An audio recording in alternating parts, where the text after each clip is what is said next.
Recording number 28 శంఖారావము. 3వ chapter అయిన కర్మయోగంలో 13వ శ్లోకం నుంచి స్టార్టింగు. సృష్టి చక్రము అని హెడ్డింగ్. ఇక్కడ ఒక గడియారాన్ని విప్పి అంకెల డిప్పకు వెనకాలగా ఉన్న యంత్రాంగం పరిశీలిస్తే కొన్ని చక్రములు తిరుగుచుండును. ఒక గడియారమును విప్పి అంకెల డిప్పకు వెనుకనున్న యంత్రాంగమును పరిశీలింపుడు. కొన్ని చక్రములు తిరుగుచుండును. ఒక్కొక్క చక్రము తాను తిరుగుచు మరి ఒక చక్రము తిరుగుటకు కారణమగునట్లు పండ్లు పండ్లుగా అమర్చబడి ఉండును. అందు మొదటి చక్రమును తిప్పుటకు కేశయంత్రము స్పందించుచుండును. దాని స్పందనకు గాను బిగించిన చుట్ట ఒకటి ఉండును. ఇందు కార్యకారణ సంబంధము చక్కగా అమర్చబడుట వలన యంత్రము నడచుచు కాలమును సూచించుచున్నది. గంటల నిమిషముల క్షణముల ముళ్ళు తిరుగుచు కాలమును సూచించుచున్నవి. అట్లే సూర్యుని వలన భూమి ఇతర గ్రహములు తిరుగుచున్నవి. సంవత్సర చక్రమున సృష్టి విభాగములు సూచింపబడుచున్నవి. కానీ గడియారము మానవునిచే ఆరంభింపబడినప్పుడే తిరుగును. సృష్టి చక్రము మానవునే కాక ఇతర జీవులను అణువులను కూడా త్రిప్పుటకు ఆరంభమై ఉన్నది కనుక స్వయం వాహకము. దీనిని త్రిప్పుట ఆరంభించుటకు కావలసిన విజ్ఞానము కూడా ఇందే ఇమిడి ఉన్నది. ఈ విజ్ఞానము అనాద్యంతము. ఈ సృష్టి యంత్రము దాని యందు ఆది అంతము కలిగి వర్తించుచుండును. ఇట్లు వర్తించుట అనాద్యంతము. మన భూమిపై ఖనిజములు రసాయనికములైన మార్పులను సంయోగ వియోగాత్మకముగా పొందుచు జీవుల శరీర నిర్మాణమునకు కారణములగుచున్నవి. ఇట్లు కారణమగుటను అన్నము అందురు. అన్నము వలన జీవులు పుట్టుచున్నవి. వర్షము వలన అన్నము పుట్టుచున్నది. భూమిపైనున్న జలమే పైకి పోయి మరల భూమిపై వర్షించినప్పుడు సారవంతమై బీజములు అంకురించును. వర్షము వలన పరిసరముల అంకురములు జన్మించును. కనుకనే వర్షదేవతను పర్జన్యుడు అందురు.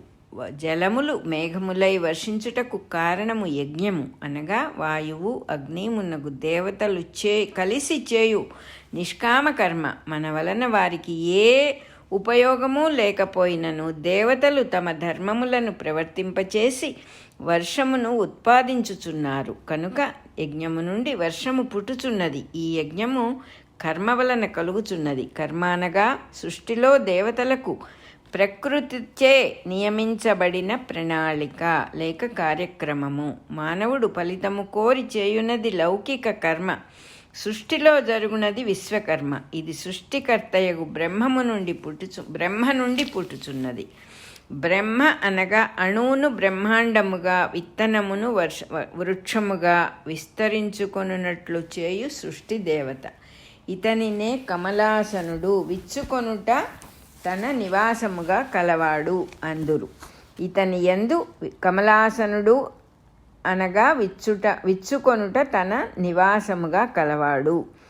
ఇతని యందు సకల సృష్టి విజ్ఞానము సహజముగా ఇమిడి ఉండును గనుక వేదస్వరూపుడు అందురు. కనుకనే బ్రహ్మ అను మాటకు వేదము అని కూడా అర్థము.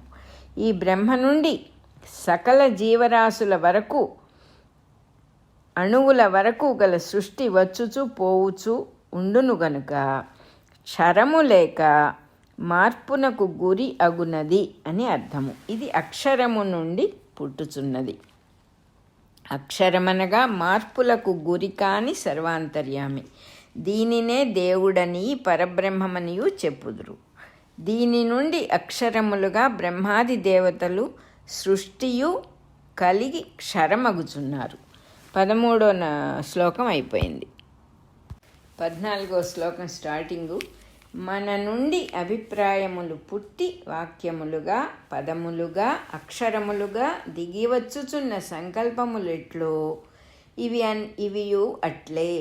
అక్షరములు భావ ప్రకటనమునకు వాడబడి తప్పుకొనుచుండును. అట్లే పరబ్రహ్మము నుండి బ్రహ్మాది సృష్టి ప్రకటమై తప్పుకొనుచుండును. ఇట్లు అక్షరము నుండి బ్రహ్మయు, బ్రహ్మ నుండి కర్మయు, దాని నుండి యజ్ఞము, దాని నుండి పర్జన్యుడు, వాని నుండి అన్నము, దాని నుండి జీవుడు పుట్టుచున్నారు. మరల జీవునిలో ఉన్నవాడు అక్షరుడు అనబడు పురుషుడే. ఈ విధముగా చక్రము పూర్తి అయి అనాద్యంతమై సృష్టి యంత్రముగా తిరుగుచున్నది. యంత్ర నిర్మాణము చేసినవాడు కూడా యంత్రమునందు అంతర్యామిగా ఇమిడి ఉన్నాడు కనుక జీవుడును పురుషుడే. ఇట్లు సమస్తమునందు పరబ్రహ్మము సృష్టికర్తయగు బ్రహ్మగా నిలుపబడుచున్నది. యజ్ఞమునందు నిత్యము నిలుపబడుచుండుటచే సృష్టి చక్రము కార్యకారణ సంబంధము కలిగి అనుక్షణము వర్తించుచునే ఉన్నది. 14-15 శ్లోకాలు కూడా అయిపోయినాయి. దీంట్లో 16 స్టార్టింగ్.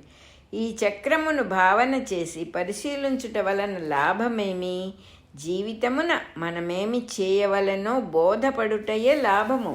ఇది తెలియకుండుట అజ్ఞానము. అజ్ఞానము వలన దుఃఖము, శోకము, భయము మున్నగు బంధములు కలుగును. వానిచే జీవుడు బద్ధుడగును.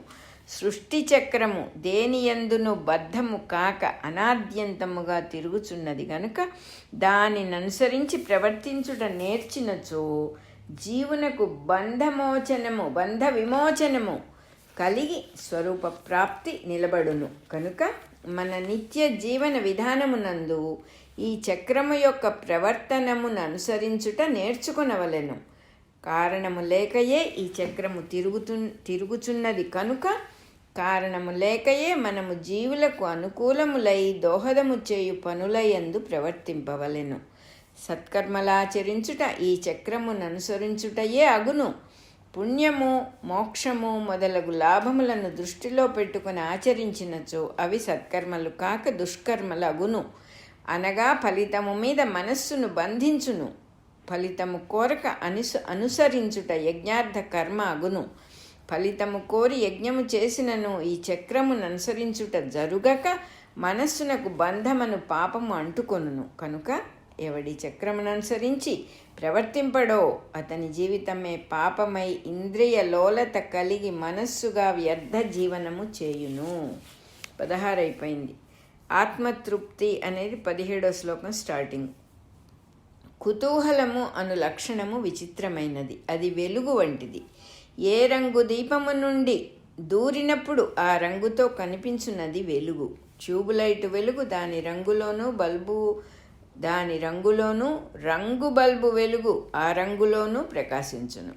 మైనపు వత్తిని వెలిగించినప్పుడు వత్తికి మైనమునకు సంబంధించిన ద్రవ్యము రంగులో వెలుగును.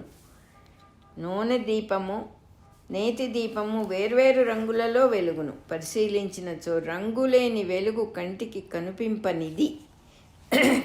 కనిపించదు. అట్లే డబ్బు కొరకు, విలాసము కొరకు, కామము కొరకు, క్రోధము కొరకు, విజ్ఞానము కొరకు, తపస్సు కొరకు, దేవుని కొరకు, యోగము కొరకు, మోక్షము కొరకు వెలుగొందు కుతూహలము మనస్సుచే తెలుసుకొనబడును. కానీ స్వచ్ఛమైన కుతూహలము మనస్సు తెలియగలిగినది కాదు. తనకన్నా ఇతర విషయములందు కలుగు కుతూహలమునకు రజస్తమస్సుల రంగు ఉండును. కుతూహలము స్వచ్ఛమైనచో దానికి శుద్ధత్వము కలుగును. దానిని ఆత్మకుతూహలము, ఆత్మరతి అందురు. దానికి ఉద్వేగములు, ఆవేశము, ఆనందబాష్పములు, రోమాంచములు ఉండవు. దైవ విషయమున కూడా పూనకములు, ఆవేశము, ఆర్తి ఉండవు. ప్రశాంతి మాత్రము తరుగనిదై ఉండి తరంగములు లేని సముద్రము వలె, మబ్బులు లేని ఆకాశము వలె ఉండును. ఈ ఆత్మరతి అను లక్షణము యజ్ఞార్థ కర్మమును అభ్యసించు జీవునకు మాత్రమే అలవడును. సృష్టి చక్రమును ఉపాసించి అనుకరించు వారికి ఇది అబ్బును. దానినే శ్రీకృష్ణుడు ఆత్మరతి అని వ్యవహరించెను. తృప్తి అనున్నది మరి ఒక విచిత్రమైన వస్తువు. ఇంద్రియములకు తృప్తి, మనస్సునకు తృప్తి, ఆత్మతృప్తి అని వేర్వేరు పదములతో తృప్తిని వ్యవహరించు వారి మాటలను వినుచుందుము. వారికి కలిగిన తృప్తిని బట్టియే వారు ఉపయోగించు పదజాలముండును. ఒక అవివాహితుడు ఒంటరిగా బస్తీలో ఉద్యోగము చేసి ధనార్జనము చేయుచుండెను. జీతము వచ్చిన ప్రతి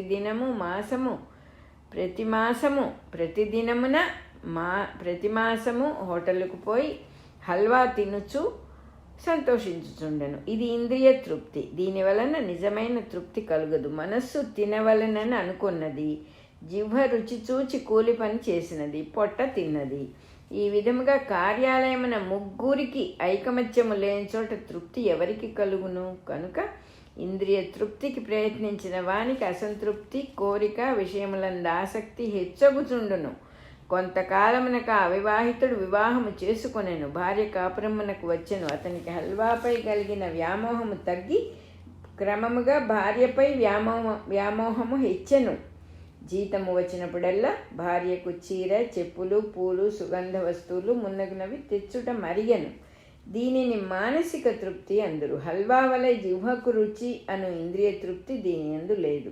భార్యార్థము అను మానసిక తృప్తి ఉన్నది. కొంతకాలమునకు అతనికి సంతతి కలిగిరి. ప్రతి మాసము పిల్లలకు హల్వా కొనిపెట్టి వారు తినుచుండగా చూచి తృప్తి పడుట నేర్చెను. దీనిని ఆపేక్ష అందురు.